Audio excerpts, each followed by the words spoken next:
i7 ગુજરાતનો અવાજ। નમસ્કાર દર્શક મિત્રો, i7 ન્યૂઝ ગુજરાતીની સાથે હું છું આપની સાથે પાયલ બામભણિયા। તો જોઈએ આજના મહત્વના સમાચાર। આજે સમગ્ર વિશ્વમાં પર્યાવરણ દિવસ ઉજવાઈ રહ્યો છે, ત્યારે આણંદ જિલ્લાના સારસા ગામમાં પર્યાવરણ બચાવવા માટે ગ્રામજનો એકજૂટ થયા છે। સરકાર દ્વારા સ્વચ્છ, સુંદર અને ફળદ્રુપ એવા સારસા ગામમાં ઇથેનોલ ફેક્ટરી સ્થાપવાની મંજૂરી આપવામાં આવી હોવાના વિરોધમાં ગામમાં ગ્રામસભાનું આયોજન કરવામાં આવ્યું હતું।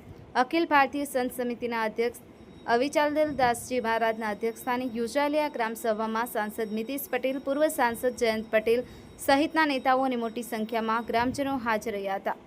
આ પ્રસંગે સ્વામી અવિચાલદાસજી મહારાજે જણાવ્યું હતું કે આ વિસ્તારના પર્યાવરણને બચાવવા માટે આજની ગ્રામસભાનું આયોજન કરવામાં આવ્યું છે।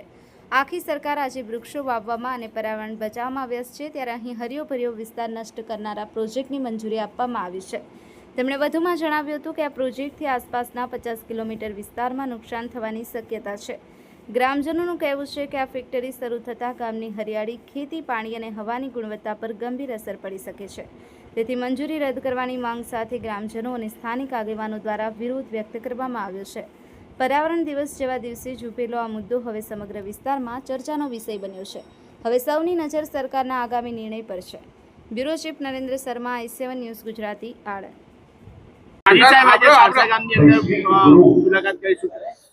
આજે સારસા મુકામે આપણા ગુરુજી અવિચલદાસજી મહારાજના નેતૃત્વમાં ગ્રામસભા રાખવામાં આવી છે।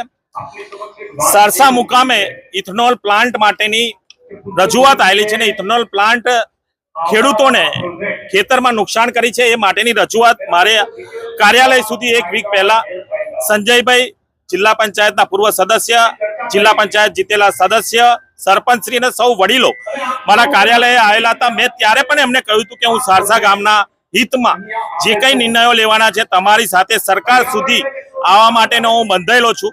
એક સાંસદ નહીં પણ ભારતીય જનતા પાર્ટીના એક કાર્યકર્તા તરીકે પણ હું આપની સાથે છું અને આ ઇથેનોલ પ્લાન્ટથી જો ખેડૂતોને નુકસાન થતું હશે તો આ પ્લાન્ટ બંધ રખાવવા માટે તમે જે પ્રયત્ન કરો છો એ પ્રયત્નો રજૂઆત સરકાર સુધી પહોંચાડીશ અને એમને સાથે લઈ જઈ અને અમે આ રજૂઆત પહોંચાડીશું।